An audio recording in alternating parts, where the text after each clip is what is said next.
Hello, students, and welcome to our first day of class in the Research Methods and Development course in the School of Design Strategies. I'm your professor, Catherine Richards.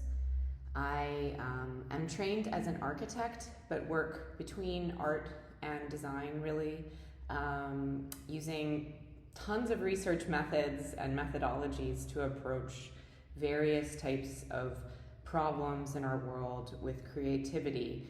I taught this course last spring and I love this course and will do a variety of things and I'm going to put hopefully as much or more effort in as you do, and I'm really excited to work with you this semester. A couple examples of what I do, just so you can kind of think, oh wow, how could we apply any of the things we're doing to the real world, is working on a travel startup. We do a range of sort of study abroads in the spectrum of art and design for various age groups, for sort of like young adults and also college students, kind of giving everyone access to design and art. We've done 5 countries and are working on developing some other programs in other countries. I have a design practice. I do consulting for various startups and other things, and I've also worked in a lot of nonprofits and museum settings to sort of do interactive exhibits that get people sort of physically thinking and feeling different things that might make them have a different relationship with the world. So just a couple examples, along with jewelry and wearable art, which I think is interesting. And even working with like startups and sort of technology and integrated into that. So here's a quote: "It is a failure of imagination, not resources, or even analytics, which so often holds our society back from true progress." I think that's true, and so my job here is to help you unlock the creativity that's already in you. I think that a lot of times when we become adults, we let go of the child brain and the child imagination. So half of what we're doing in this course is thinking how to get back into that state of openness with a process that gives us structure to do that. And going back and forth between states of open and closed, sort of like making and responding and feeling, to analyzing and interpreting results of what we do. So what are we doing here? I wrote a statement of what I'm doing here. I'm here to imagine new futures, ways of approaching our world through informed, meaningful, beautiful, and sustainable ways, to participate in a community, the Parsons and New School community, with similar values, increase the likelihood of those wonderful, inclusive futures becoming real, to play and spread joy, positivity, and meaning connection in our world, specifically through my relationship as your professor with our student class, to see how much amazing stuff we can do together, to ask questions, to participate in the now through shared inquiry, to access knowledge across disciplines, to understand, challenge, grow, and exchange, and keep going. And I am very motivated by you as students and your perspective, and how we're going to work is sort of horizontally. Like, I'm obviously the leader and guiding, but we're all here together as an equal platform to exchange ideas. You know, doesn't mean because I'm the professor I have better ideas than you. Let's all exchange and learn together.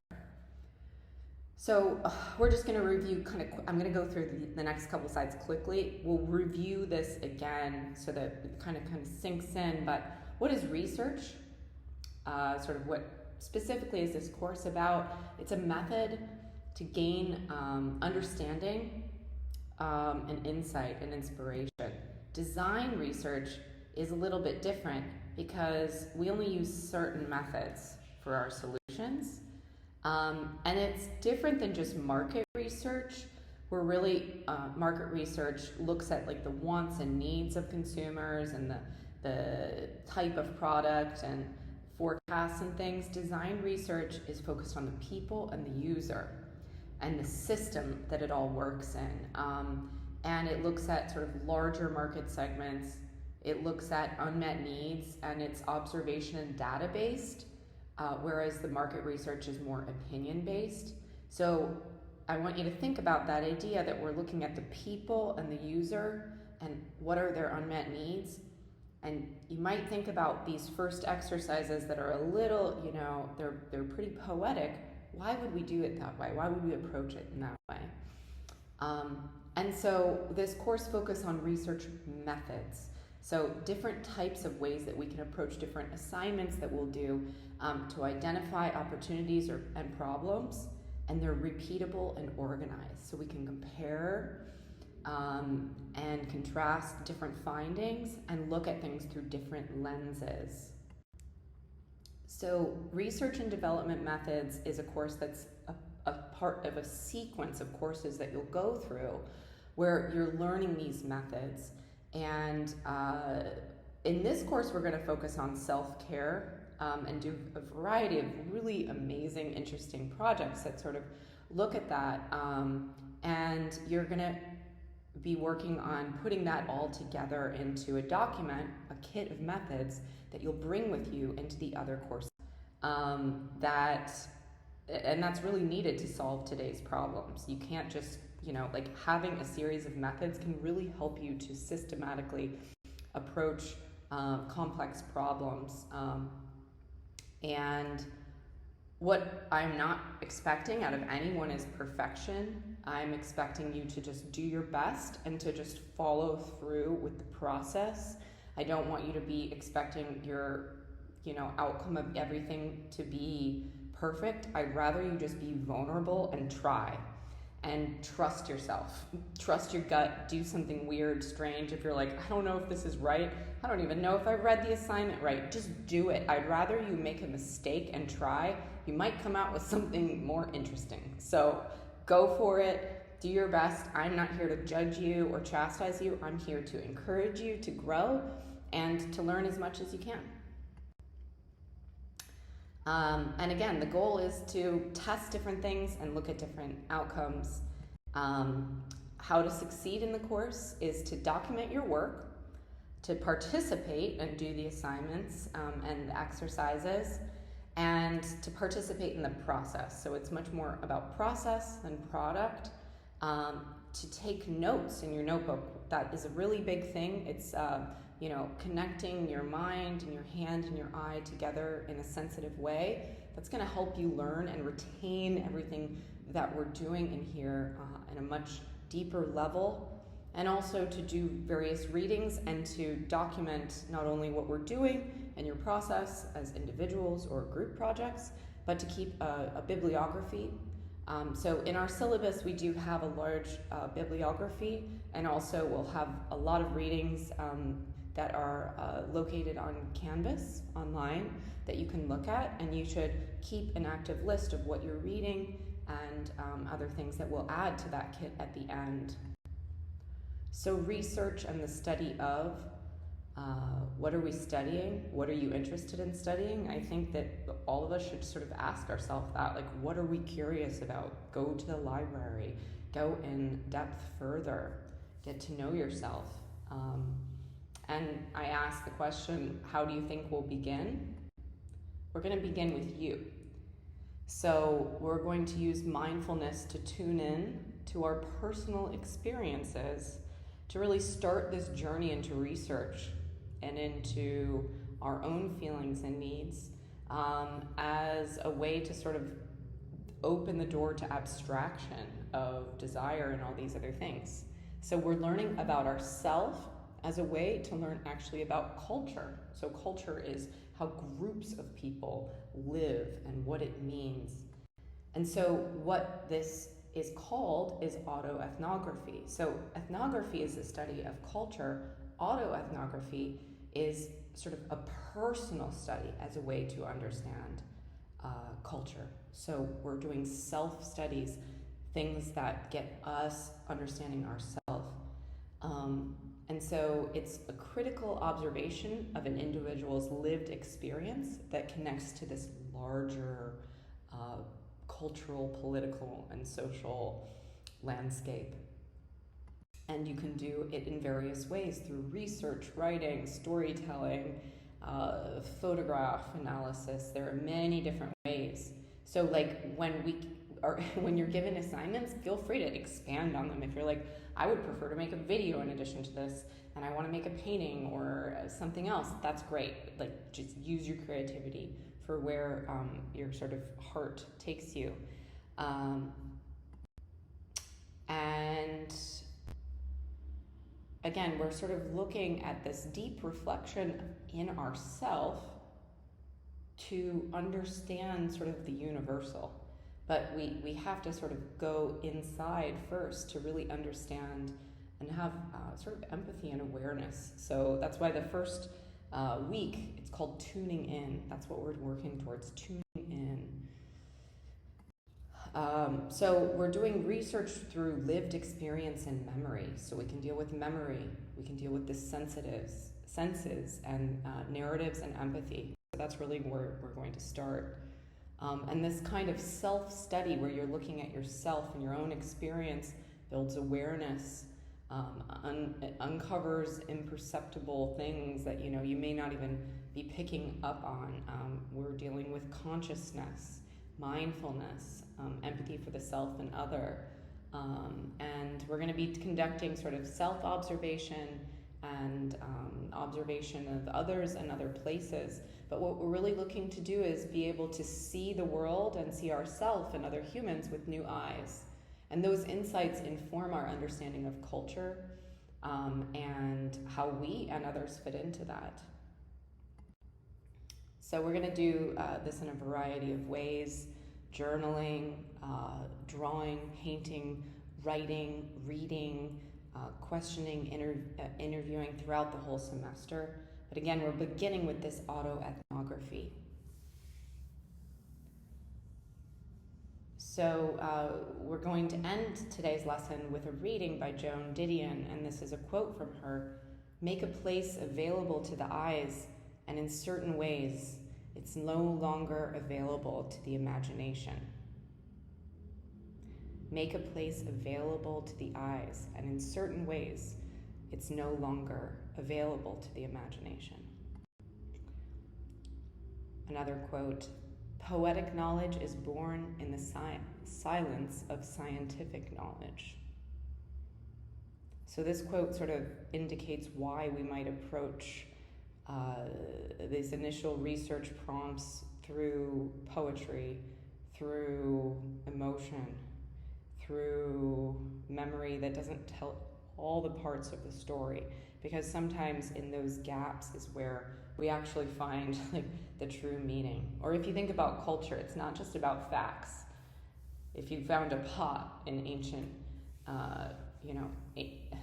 Greece, what would tell you more? The composition of the pot? Is it made of clay, or is it made of stone? Or how could we learn more about the people? What did they use it for?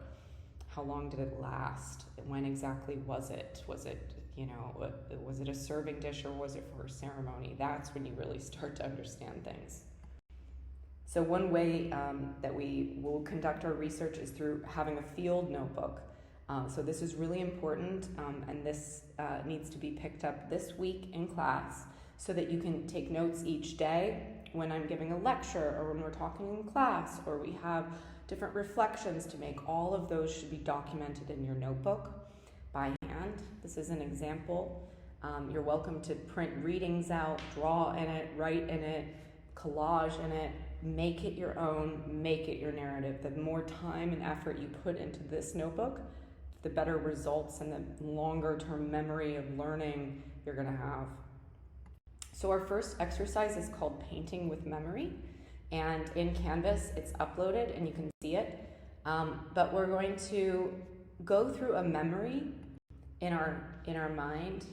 Say it's a childhood memory at a family's house, and you're a kid and you're playing under the table or something like that. But you want to enter a time and place using just your imagination, and you really want to tune in and meditate to get there.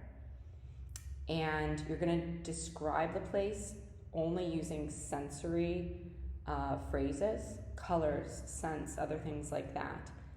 And you're not going to identify what the place is or its location or who you were with.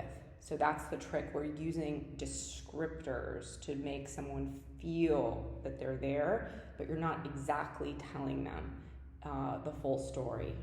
You're not telling them, you're giving the impressions of the space and the memory. And so I would like you to, in addition to writing this story that can be about 1 to 2 pages long, as rich as you can make it, and then I want you to do a visualization with it as well. So that visualization could be anything. It could be abstract. It could be a sound visualization too. It doesn't really matter to me. Whatever medium that you feel like you could communicate this feeling of a place and a memory is the most important thing. So we have an example poem that sort of gets at this idea. A deep river, 2 or 3 houses and bamboo quiet, and such goings on, red blossoms glaring with white. Among spring's flowers, vociferous glories, I too have my place, with a loving wine, bidding's life affairs bon voyage. Du fou. So this poem really paints this picture with vibrancy, but you don't exactly know where it is or when it is written, but it leaves you asking questions.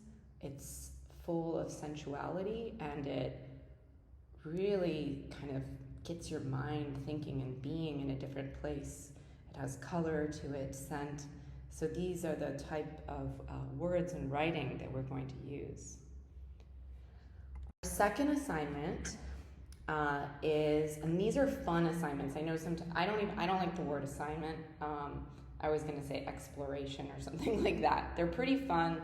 Again, do your best, have fun with it. I'd rather you just be like, yeah, let's have fun, than just to make it feel tortured. We're going to do basically some kind of, the reason that I picked this Mobius strip, or other teachers have done postcards, is there are 2 sides.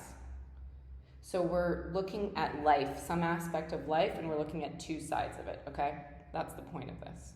So 2 sides, 2 different themes. A Mobius strip is just a piece of paper. Well, it's a type of geometry that's sort of flipped, and so it's infinite. So it makes an infinite loop. But you're looking at sort of 2 themes and 2 different sides. You could compare day to night, for example. Whatever you want to do. We have different students who've done, the music they listen to during the day compared to their mood, something like that. You can be as clever as you want, or you can be as simple as you want. I mean, being simple is clever too. It's hard to do things and simplify them, but you're going to log some kind of observation and theme over a week or 2 weeks in the field notebook, and then you're going to create visualizations on them. So, maybe the music is on one side, the emotion is on the other side. And they can be sketches, they can be written. You can scale this up or down. You could get a really big piece of paper for the Mobius strip. You can make it out of fabric. You could sew on it. Go into as much depth as you want. Even if you wanted to pick like a different object to put it on, but something that has different sides, that's fine. But the process is to sort of go into your daily life and to build awareness and to document something. Perhaps it's the clothes that you wore, texts that you sent, conversations you had, goals you reached, sights you saw, music you listened to. Perhaps it's like one day, a Saturday, and your friends are visiting and you're going to a special concert, and you note those different things and then compare them to the weather or something like that. So this is an opportunity to sort of go into the current moment in a meditative way and to analyze it and compare sort of two sides of it. So it's a pretty interesting project. We're also going to do some journal reflections. In the syllabus, it says that if we're writing something and it's a journal, like you can write things in your handwritten journal, but then if you're writing a one-page summary or whatever, 1 to 2 page summary or an article review, we do want you to use Chicago MLA formatting, which you can look up online how to do. But we have several different readings that you can look at. The first one we're going to do Joan Didion, but I want you to write a little journal reflection just about what you thought of this presentation and what you think the course is going to be like after you read the syllabus. So it's sort of you reading the syllabus, listening to this first day of class lecture and saying, all right, I think this course is going to be about this kind of thing. I think I'm going to get this out of it, and just do a little reflection. The reason I want you to do that is not just to create homework for you. I think it's easy to just like look at the syllabus, not really pay attention to what we're talking about, and then to be kind of spend half the semester confused. So if you write a little journal entry, you're like, okay, the point of this class is that we're making a kit of methods, of repeatable methods that you can use over and over again to look at design problems. And we're doing that in some pretty creative ways that are this autoethnography thing, along with some other kind of a little bit more normal and rigid ways. And that sounds like maybe the autoethnography stuff sounds really weird to me, and I'm excited to get to the more normal stuff, or maybe you're the opposite. Whatever it is, be honest, reflect, and I think you're going to learn more through doing that. So again, we're doing the painting with memory exercise. We're doing the Mobius strip. Some kind of reading and reflection in your journal about sort of what you think of the course and what you think of the Joan Didion reading, and reading the syllabus. So thank you for this, for watching this video. I will show you a couple examples of some other projects, and I've put together some other info for you to check out as well.